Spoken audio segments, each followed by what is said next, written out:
Hello guys, happy Tuesday, welcome back to my channel. So today again we are looking at my stock portfolio update. Now I think this month has been quite interesting because stocks have dipped as well and they've just been a little bit volatile, so we're definitely just going to take a look. But remember, I am not a financial advisor, so this is really for entertainment purposes only. Make sure you're doing your own research, your due diligence and all of that good stuff. So yeah, let's just get straight to it. So most of you will know that I do currently use Trading 212 as my platform, and you can see that my portfolio is just over £2,174. So I have a return of just over 5%, which is just over £100, which I actually do think is really good based on what has been happening over the past month. So my return had decreased quite a bit. I think there was a point where I was maybe up 1 or 2%, but now it has gone up to 5%. And we're obviously going to talk about that in a bit more detail because I basically took advantage of some of these dips and I decided to invest in a couple of companies. So if we just look down, just as a reminder that I do invest through my ISA. I have actually opened up a FREETRADE account as well, but I opened a general investment account, and the reason why I opened that is because I know that quite a few people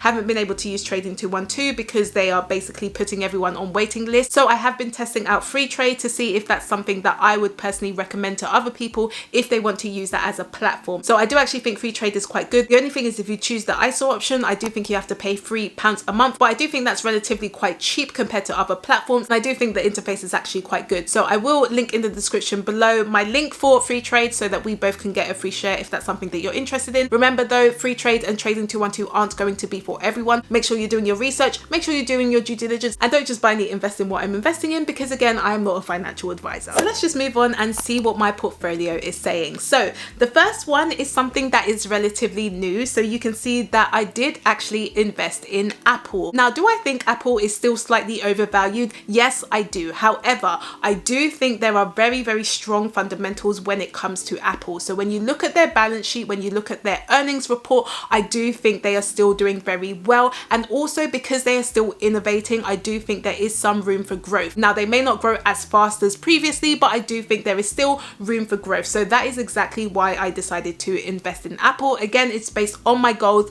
I'm really going to be looking at holding this for a very, very long time. So I'm definitely happy with it. And to be honest, Apple was a company I did have my eye on for a few months, and then when I saw that it had actually gone down by about 8 or 9%, I decided that I was going to buy that share. So that's exactly kind of why I've bought it, just again based on my own personal goals and what I am looking for in the long term. The next one is Bank of America. So I've got 2 shares in that. I didn't actually buy it, they were 2 free shares and I just decided to keep it rather than sell it. So you can see that's currently up by over 20%, so I'm pretty happy with that. I don't think I'm going to be selling that anytime soon. The next one is Coca-Cola. Again, I do think this is a strong company when it comes to its fundamentals, and really for me it's just a relatively safe company, so it's something that I wanted to invest in. This is probably the first time I've seen Coca-Cola in the green though, because it was red. I think it was down probably about 4 or 5% for a while. It's now only just starting to recover, and I'm hoping that when the economy does start to open up, then Coca-Cola can start to take advantage of that. So I will be keeping a close eye on that company,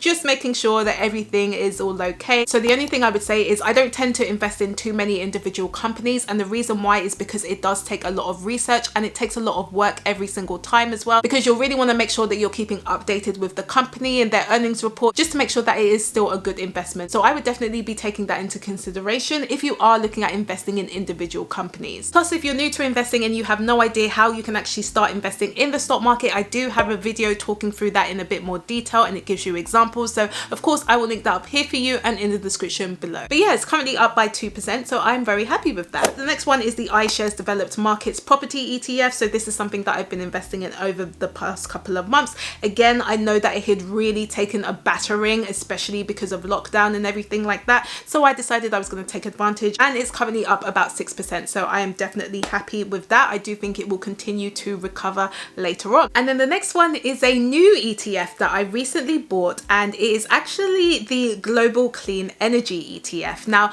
this is something where I had already been eyeing this ETF and I was kind of figuring out, you know, do I actually still want to invest in that as an ETF, or do I have too many ETFs? But actually it's something that I was interested in because I do think clean energy is going to be the future. And actually within the past month, this ETF definitely dropped. So you can see that within the past 3 months, it's down about 19%. So I thought that actually this is probably the best time for me to try and get a few shares. So I got 5 shares in that, and it's currently down down about 1%. Again, I don't really mind. I am keeping this very much for the long term, so the next at least 10 years. And to be honest, I do think clean energy is still going to be the future. So I do actually think this is an ETF that's not only going to recover, but really grow over time. So I definitely will be investing into that a lot more as well. And if you're liking this content so far, then be sure to give me a thumbs up, as it really does help to support the channel, and it's free. And then the next one is the S&P 500 Information Technology ETF. So as I mentioned in my previous portfolio updates, it's something that I started investing in, but then realized that actually there are a couple of ETFs that probably covered that sector, so I didn't really see the point in investing in it again. So I've just kind of left it for now. I will probably just keep it in there for a while, but it's currently up 10%, so happy days. The next one is National Grid. So I currently have 2 shares in that, and that is down by about 0.9%. Again, these are 2 free shares that I received. I'm not really looking to sell it at the moment. I think I probably will leave it there, so I'm kind of happy with that. The next one is Shell. So these are 2 free shares that I decided to keep and not sell, so they are currently up by 16%, which is great. And then the next ETF is the S&P 500 UK Dividend ETF, and that is currently up by about 5%. So again, this is another ETF that I do tend to invest in quite regularly, which I think is all well and good. Now the next one is another growth company, which you may not have heard of, but it's a company called Tattooed Chef. Now when I came across this company, it's a really interesting one because it's basically a plant-based food company. Now you might be thinking, why exactly would I be investing in that? But for me, even though I'm not vegan, for example, I do think plant-based food has its place, and I do think it's probably going to be here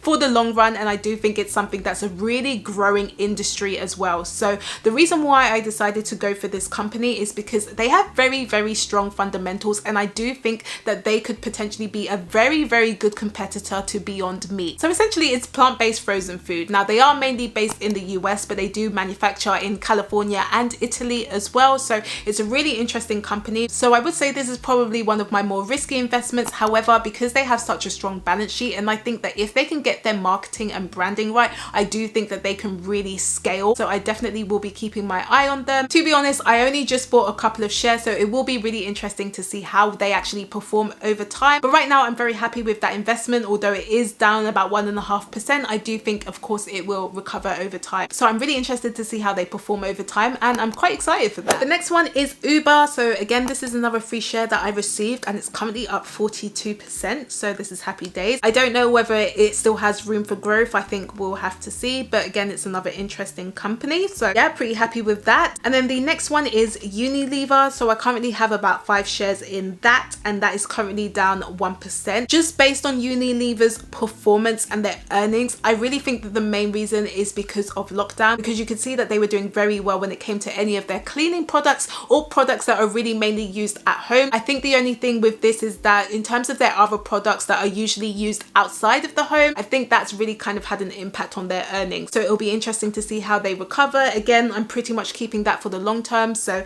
I'm not really too fussed that it's down about 1%, although one time it was down I think about 5 or 6%. Again, I pretty much have a very long-term horizon, so these short-term swings don't really tend to bother me too much. And then I've got the FTSE 100. So again, this is another ETF that I tend to invest in probably every single month, and that is currently up by about 7%, so definitely happy with that. So hopefully once we start to open up and things become a little bit more normal, then you know it will start to grow as well. And then of course I have the Vanguard FTSE All World ETF, and again that is the majority of my portfolio, so it's currently about 40% at the moment, and it is currently up by about 5%. So again, definitely happy with that. Personally, I do think it's actually quite a stable ETF. I haven't really seen a lot of volatility with it, so again that's kind of why it's the majority of my portfolio, because I am slightly risk averse. So I hope you liked taking a look at my stock portfolio update, and if you did, make sure to give this video a thumbs up, as it really does help to support the channel. And let me know in the comments, how's your portfolio doing? I do post every Tuesday and Friday, so if you would like to know more, of course you can subscribe to my channel, and I will see you guys on Friday.